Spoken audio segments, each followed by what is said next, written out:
Just wanted to give a brief update of kind of where we're at on the incorporation effort.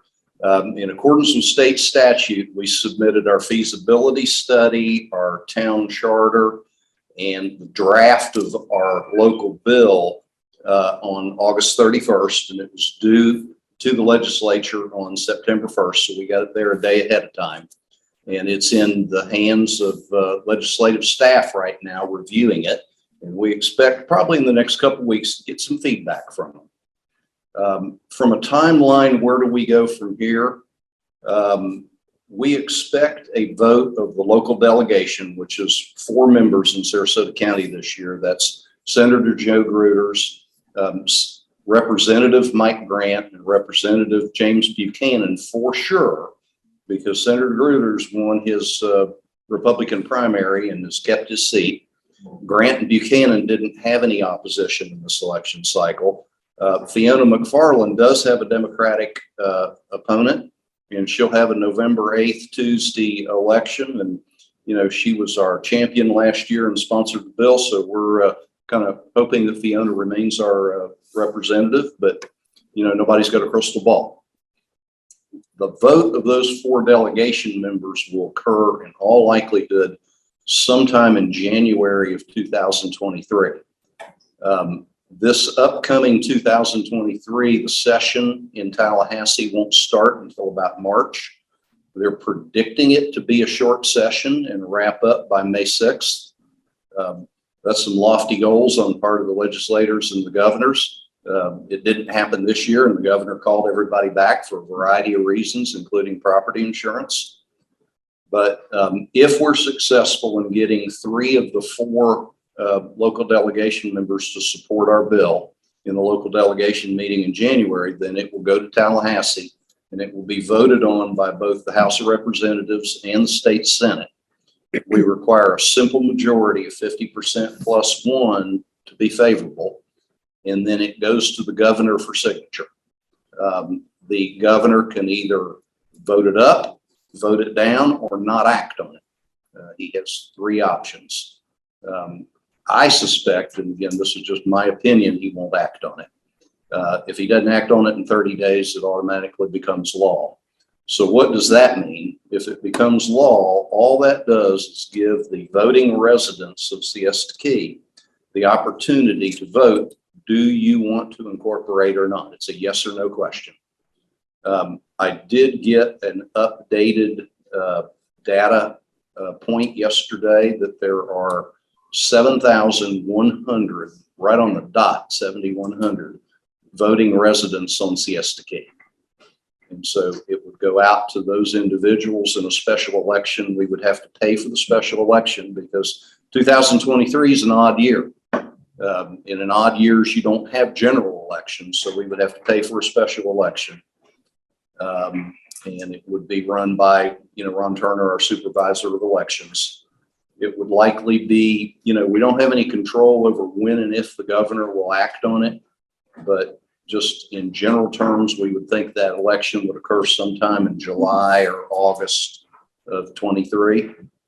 And depending on the outcome of the election, whether the residents want to incorporate or not, if it's a positive yes, then the next step would be to elect 5 council members. And the timeline plan is to elect those 5 council members prior to December 31st, 2023, so we can operate as a town beginning January 1st, 2024. There is no doubt there will be a substantial transition period as the town kind of gets its feet under itself and transitions certain things over from Sarasota County. Any service that we expect Sarasota County to continue, for example, utilities, or maybe stormwater management, or maybe mosquito control, or solid waste collection, or what have you, will require an interlocal agreement. Those interlocal agreements are, in a sense, a negotiation. And so there'll be a lot of negotiating going back and forth between the city and the county and the respective attorneys to get that done. But that's kind of the timeline. So, you know, one question a lot of people ask, okay, you got your feasibility study submitted to the state. What does that mean?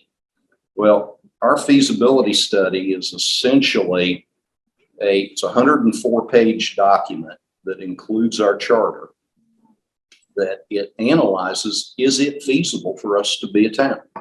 And, how do you do that? Well, a couple of interesting data points.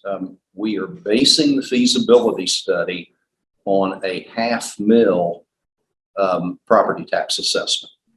Now, just for the sake of conversation, you can look at Sarasota County. The millage is about 3.2 mils, I believe.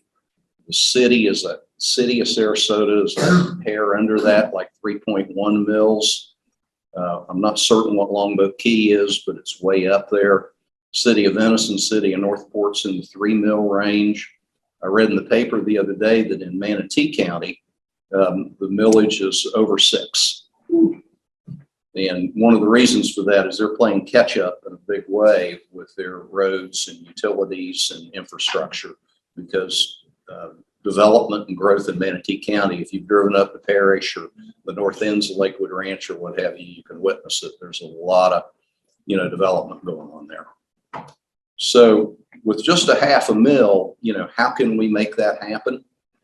The answer is some pretty significant property values here on Siesta Key. Our property values that were assessed about 60 days ago, the figures came in in the high 7 billion range. And that increased over the last 24 months by over $2 billion. So what we've experienced, and I think all of you have seen it, is a very robust real estate market. We've had a lot of people from out of the area come in and purchase, high value properties. Many of them were from out of state. Some of them don't ever intend to homestead it. Some weren't able to homestead it. A lot of it is second homes for people. And so we had a huge increase in property valuation. So if you add all that up, we're getting pretty substantial revenues in the $5 million range, just a hair under 5 million, about 4.7 million. And so that's the revenue side of things. What about the expense side of things? I'll be the first one to say that until we become a city, we'll never, ever accurately predict every cost to every penny until we go through the process. I'm sure that we've probably undervalued something or overvalued something or left something out or included something we shouldn't have included. That's just part of the process. But our economist who prepared the feasibility study and guided us through it has done this for like 5 other towns in Florida. So it's not his first rodeo, and we felt like we had some pretty good guidance. Some of the things just to kind of share with you that we've included in there. In the expense side of things, we've got some very robust salaries, well above the state average for a town manager, finance director, a city clerk, 3 full-time clerical people. We've got a chief building official, a plans examiner, 2 building inspectors, and 2 code enforcement officers. So we've got a pretty robust staff, and a lot of this spawned out of a meeting that we had with the county where we just sat down in a room and said, okay, if we're going to become our own town, what makes sense for us to take over and what do you still want to maintain? And we had a civil conversation over that. And so that's how some of that developed. In addition to those expenses, we've got everything else that you would normally expect, from rent, electric, utilities, insurance. We've got $300,000 in there for legal expense. I can't say in the first couple of years whether we would hire a city attorney full time or whether we would hire a law firm or a lawyer and pay by the hour. Those are some of the decisions that the 5 elected council members would make when they become city council members. But we end up with, when you look at all those expenses, what's left over We've got in year one about $2.4 million, and then that grows every year to up to over 3.2 million in year 5 of basically what I call discretionary funding. And that discretionary funding can be used for pedestrian and bicycle safety enhancements, beautification projects, maintenance of roadways, stormwater projects that, maybe the county doesn't feel like that's a responsibility, but we think it's in our best interest. So we've got a fair kitty of money in there that we think will get the job done to serve the residents of Siesta Key. But I guess the one message I want to leave you with, our mission as the SSK board is not to ask the local delegation, state legislators, the Senate, the House, the governor, do you want us to incorporate? Will you support us to incorporate? All we're asking is let the residents of Siesta Key decide for themselves. Right. And, you can't predict how that's going to come out until it happens. I do have one question on that. So with the mindset of what we have currently cannot sustain. We have to have changes. We have a lot of needs going on unmet. So we can't just keep businesses normal. That's for sure. But now that we have, with that being said, we have a couple new commissioners coming in November. Yep. And I believe that they'll probably do an amazing job for Siesta Key. And so with that being said, should we maybe wait a minute, see how things go, to see if they will, support our needs and our interests before we bring in a whole nother layer of government expenses and stuff? Because the bottom line is we got to this point because of the lack of representation. So if we have good representation with that, would it kind of fizzle out the need to do it? That's just something that I've been thinking about. That's an interesting thought, Mike. I don't think that we're going to stop the train. Everybody's got their own view, and there may be a lot of people that share that same view with you, and for that reason would vote no on incorporation. Yeah, because if things were great in the beginning, we would never, we wouldn't have got here. We backslid. We've said that all along, that if Siesta Key's needs were being attended to, Yeah. There likely wouldn't be a need to go down the incorporation route. I mean, that's been a common thing. You got a hand up over here Yes, sir. from Frank. As I understand it, the commissioners will not be paid positions. They'll be volunteers. That's correct. That's in the charter that they'll be unpaid. Is there a chance that we could have a provision in it saying that commissioners must recuse themselves from any issue from a personal organization and will pay the campaign contributions fees? That is not currently in our charter, but I will tell you that the charter is essentially in draft form, and the charter still has the ability to be updated and revised, and it may be on some feedback we get from certain representatives or state senators or staff. That's a thought. I'll tell you, we really batted around the idea of paid commissioners versus unpaid, because if you look around the state, and we think one of our strongest arguments is that there are over 400 other cities, towns, and villages in the state of Florida. So this isn't some wild, crazy idea that we're out there on a limb for the first time trying something new. There's over 400 of them. And just factually, we're the largest barrier island in the state of Florida that's unincorporated. That's right. So we looked at the paid versus unpaid. And if you look at the data, it's there's a few out there, but it's hard to find a village or a city commission that doesn't have paid commissioners. And so that's one argument: you should have paid commissioners. The other argument is there's going to be a lot of responsibility on their shoulders. Do you really expect them to do it for free? But then there's the other argument that says you want somebody that is there, that is passionate about it, and wants to be there because they want to do the right thing for Siesta Key, not just because they're maybe not making it in what they thought in retirement and they need a little job.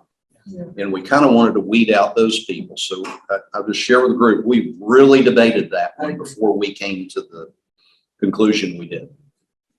John? So Tim, based on the $500,000, are we talking about an overall budget starting in the, what, the 6-7 million range? No. I heard you say 2.4, but that was just for.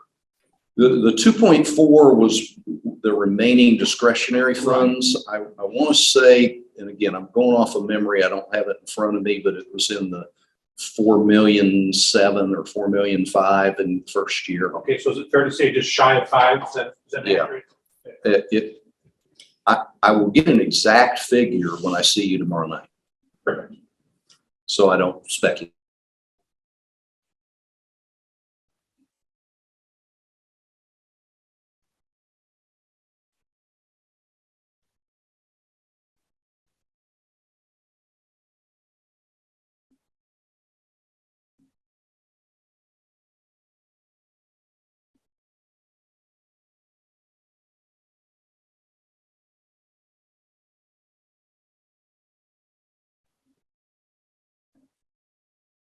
The school system is countywide.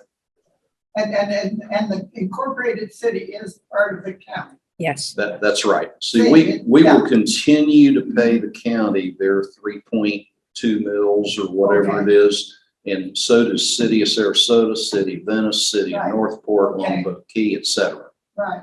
In Virginia, it's the incorporated cities like the hole in the donut. Right.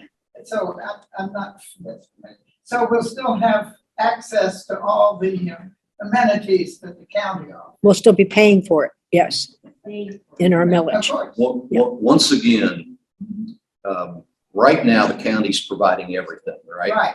They're providing law enforcement, they're Right. providing Schools. roadways, utilities, stormwater management, parks and recreation, mosquito control, I could go on and on. Right.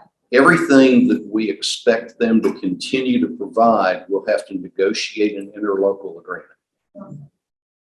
The thing to keep in mind too, Siesta Key is the 85% #1 driver for global Sarasota County on tourism. So even the 85% of people vacationing off the Key or on Lido, they were driven there from Siesta Key.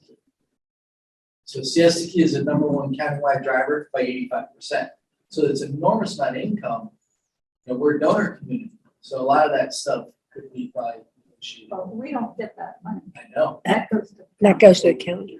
If Still it's goes to the county. Incorporated, it would, I'd imagine, be less friendly to global Sarasota County. I don't know. So Mike, here's the state statute that we bumped up against on that. And Joyce is right, we don't get that money. Yeah.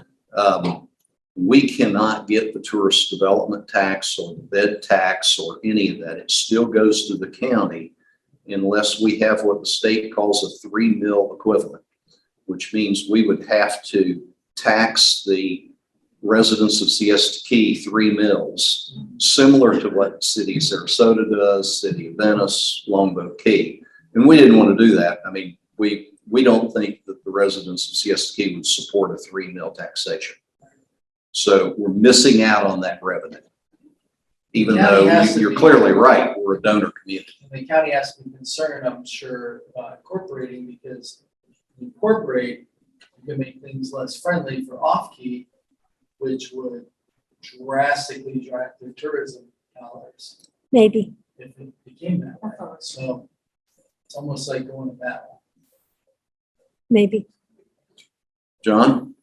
Back to the impact of the $500,000 now. Have you guys worked out the new numbers? I know it's kind of based on equalized value of home properties, but is there a new average tax bill expected number? Last time it was $97 and change. Do you have a new one now? Yes. And, it essentially doubles what it was the last time. Right. Because it's instead of a 1/4 mil, a 1/2 mil. Right. So the average, based on the average home value, you're looking at about just shy of $200 a year for your tax bill to be a town.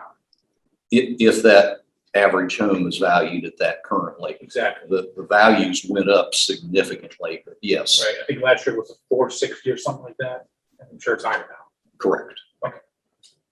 Now I had a question about the trolley. It seems to me that we could use two or more and also off the key pickup, off the key. So would that come under our control or would that still be a county? No, that's still the county, SKA, Sarasota County Area Transit is county. And you ask a question about law enforcement. I've had quite a few meetings with Sheriff Hoffman and Colonel Brian, and they're more than willing to continue the level of law enforcement that they're currently providing. And that's good news, but here's the reality of it and why I would not support having our own police force. The county owns the beaches. They own Glebe Park. They own all the parks in Siesta Key. Right. And they are steadfast. They will not give those up. No. Well, if you look at where a fair amount of the law enforcement already exists, it's on county-owned property, not public property. Well, Yeah. county-owned property. And I just can't see having two law enforcement agencies on an island this size. So No. See, that's one issue too, is the county owns 10% of the white sand, that's it. mhm, Access 7, Turtle Correct. Beach, and Main Beach. So they do a beach capacity report that tells them how many deputies they need. And unfortunately for the deputies, the other 90%, they have to patrol or they get calls for service. So if you look at, if the county owned 100% of the beach, we'd have 10 times more deputies out there. So another issue is that 90% of the beach, there's no parks and rec rules for the deputies to do enforcement proactively, only if they're called. So we're very, very short, and these guys are running like crazy as it is. So I wonder if we incorporate, they're going to say, we're only on Turtle Beach, Main Beach, and that's it. Or will they continue patrolling, everywhere and calls for service and stuff like that? They would have to step up the number of deputies. That's one kind of concern right now that's being overlooked by the county commissioners, I would say, because it's not fair to have the deputies respond to all of it when they're only funded for 10%, Same thing with the vacation rentals that are illegal in the RSF neighborhoods. They're funded for more deputies from RMF. It's transient. right. And they're being pulled out of their zones, hot zones. So they're running ragged and spread thin as it is because the illegal rentals in RSF and 90% of the beach doesn't have parks and rec rules. So it could be. Well, those are some of the Major issues. discussions that I've had with Kurt Hoffman and his staff. And they've been very positive discussions. He was successful in getting more staff out here this past year. He really upped his game in the holidays of spring break, Memorial Day, July 4th, and then most recently Labor Day. On Memorial Day, he had more deputies on Siesta Key than everywhere else in the entire county, including all the way down to Englewood and all the way up to the airport. So he's not been ignoring us. No, it's not his fault. They're great. Yeah, the sheriff's department's great. One thing Sheriff Hoffman and I have talked about is he really encourages us to take over code enforcement and up the game there. You talk about a guy that's spread thin. Officer Russ, who joined us tonight, was a one-man show. And that's why we put 2 code enforcement people in the budget. Okay, anything else? Anything else? Oh, you did Thank mention you. one thing, but discretionary spending on road maintenance. Yes. The roads maintenance, would that fall to the city or the county? Okay, so here's the issue with the roads. There are 3 types of roads on Siesta Key. There are the main arterial roads, which are Heigl, Midnight Pass, and Beach Road. And the county will continue to maintain those roads. Then there are what they call local roads that are county owned, and they go throughout our neighborhoods. A lot of them start with Calais something or Avenida something or what have you. And where we're at with the county right now is having a discussion over those roadways. There is a very, very clear Florida statute that, and I believe it's statute 592, if I remember correctly, that was enacted back in 1995, I believe, that says that there can be no transfer of ownership from one municipality to another in terms of ownership of roads unless it's a mutual agreement between the parties. So just in theory, the county can't force us to take the local roads, but we can't force the county to maintain them. So I will just say that it's likely to be a negotiation and we'll figure it out. And we've got money in there to handle it. Especially with 1 million people a year coming out here, you know, driving through our roads. Seems You like they can't would. let the roads get too bad. I know. Can't let How them- could they get any worse? Yeah, That's well, what I'm true. saying is they're wearing them out. They're wearing them out. Amen. So all you live around, I- wearing them out. I don't know, you know, I look Density. forward to that when Mark Smith is a county commissioner and we could have Mark be our advocate and figure that out, right, Mark? He's looking forward to it. Absolutely. Okay. Thank you. Thank you, Tim. Thanks, Tim. Thanks, Tim. I think we have Neil on. I don't believe Neil is on. No. So he's you're not gonna do, in. so you're gonna do the update? Okay, so You want to go on the microphone? Yeah, thank you. So one issue of old business would be the recent planning commission meeting regarding the proposed hotel at the Wells Fargo site. And so basically there were, you know, people attending, and Siesta Key Association, the SKA Coalition, brought up issues with the planning commission and testified regarding several issues. But the outcome was that the hotel was approved without an accompanying comp plan amendment to modify the number of rooms. And the recommendation is to recommend approval of the hotel would be sent to the Board of County Commissioners. Several people asked that since there were 2 lawsuits litigating the already approved hotels, that the planning commission would not make an approval, not make a recommendation on it at this time. But the planning commission decided to go ahead and make the recommendation to approve the hotel to the Board of County Commission. So that'll be the next step, is there'll be a Board of County Commission public hearing. I don't know what the date for that is yet. Any questions? Well, yes. This hotel does not have beach access. Correct. And I can't see any hotel on Siesta Key being successful without beach access. Therefore, I am afraid that the building will become derelict. And then who is responsible for cleaning up the mess?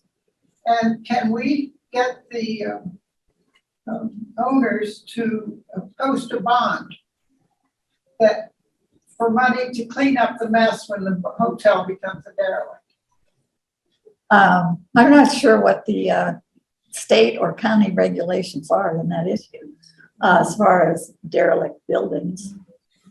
I do think that they're going to provide transportation to the beach, to the public beach. They're going to do it like at a 15-minute interval. So there'll be transportation to and from the public beach. Well, I don't it's just walking distance down the street to, there's a beach Pretty access. long walk on a hot day. Right. Well, people are walking it now because they're parking there. So I don't know. You know, But I do agree with you that that could be an issue, yes. there are, you know, concerns about, yes, will these hotels actually? Is that Gene Cannon? Yes, it is. No, I don't think so. That's right. Nice. All right, somebody's talking. Hello? I turned him off. Jim, did you want to talk? Jim Johnson, did you want to talk? Speak? I put you on mute. Okay, I'm not sure. Okay, is there any, oh, Jean, Yes, our Yeah. final bit of old new business yes. is to talk about the next installation of mini reefs. Couple of things that are coming up. Okay, guys, so it's been a nice summer. We did one install recently. We did pretty good. Again, we got about maybe 15 more mini reefs in. So we are starting down in October. We'll be going after our next install. And we hopefully will be able to get maybe 15, 20 in that one. I'm looking forward to trying it. Frank just had one put in. He's really pleased. We really are getting an attraction for juveniles. We're getting the juvenile fish population back in again, and we're beginning to see it. We are seeing manatees. Some people are talking about tarpon down in Sandy's, the Sandy Cove area, Sandy Beach area. They're actually finding tarpon, 22-inch tarpon, and they're doing some fly fishing off their docks. So we are seeing some changes, and it's good news, but we have a ways to go. We have approximately 873 homes with docks in the Grand Canal, and I'm using that as my gauge. We put these mini reefs under any place where there's water, where we have an ability to put something in to bring the fish back, and that's what we're doing. But what we're getting is we have, like I said, about 200 and some in the canal itself, and now our goal is to start to really push as many as possible. I'm going to be working with the Daiquiri Deck and a few of our other retailers in the village in the fall and maybe in the winter, trying to put up a program where they will help us be able to promote and maybe collect some money for us so we can offset some of the costs. So we can offer some 2-for-1. You buy one, you get one free. So we can try to really double. I want to double our another year. I'd like to be able to come up here another year and tell you we're at 600, because really we see that kind of difference that we can make with this. You know, help not just with our population of the fish and wildlife, but it'll help clean up our water. So that's our goal. That's where we're going. So anyway, that's what we do. October is our next install. Yes. Quick question. I know that water flow is very important. Yes. And at the very end of the North Grand Canal, when the boats took off, you know. Yes, ma'am. decades, Yes, sir. We have a shoal there, and on Midnight Pass we have a shoal. Yep, and last I heard, Howard Berna was blocking us from cleaning that shoal. No, you can clean it, but it would cost us a lot of money to dredge it. It is a very large charge. So we have some options we've been talking about. We're not there yet. We're also talking to some of the other, like, for example, our canal area in particular is a stormwater facility. And there is some concerns about the additional stormwater that's bringing in sediment. So there's a possibility we can work with the county in some areas to start pulling some sediment out. So they can have the county, because of the stormwater, you use that to remove. I've got things I'm working on, but there's no guarantees. What the county would like us to do is to set up a taxing district for the canal or the other waterways and pay for the dredging. We already did WCI. Right. So we're kind of going back and forth. So that I don't have an answer other than some discussions in that area yet. Yes, John. So Gene, there's approximately 300 currently in place? Oh, and I'd say closer to 250. Okay. Yeah, around 250, 255. I've got a lot in some of the communities that are not on the canal that I don't always include. My canal I look at as I've got something I can focus on and actually do some studies of the water. So that, and the other areas is too difficult. This way that's closed in. So that's a little over 200 now, about 210 in the canal itself. Okay, thanks. Yeah. Let's see. Yeah, they're coming. So anybody, please, we'll take as many people that are interested because it really does make a difference for our water. What All of website would they go to? Say I wanna- Siesta Key Association's website, Yeah. and there's a project called Regeneration Grand Canal. And right there, you'll find the information, and there's a link that you can use to go ahead and make a purchase. Whether Or you're on the donation. key or not. Yeah, on the key or not. If you're on a bayou, I mean, you're down, any of these places are perfect. You have a dock and there's at least 2 foot of water. We can put something in to help you bring that fish back. And the reef costs what again? $325 now. Thank you. Thank you, guys. Appreciate it. Thank you. With that, open if anybody has any questions, any issues, anything they want to bring up. Otherwise, I call this meeting adjourned. All right. Catherine's going to be very Thank you all for pleased. coming. Yep, you made it 2 minutes before the time. She's going to be pleased. Time management, Joyce. Thanks a lot, Tim. Oh, wait, there is something Tim did not mention. Third Thirsty Thursday is coming up. That's September It's 15? 15th. It's going to be down at Turtle Beach. It's just a gathering. It'll be at the Turtle Beach Pavilion. Starts at 6 p.m. And people just gather and get more information about Incorporation, and it's sort of a fun event.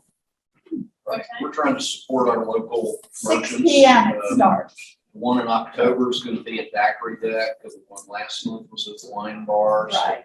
We're trying to support our local retail merchants. There's a post on our website that has the information about it. Thanks, ladies. Thank you, bye. Thank you.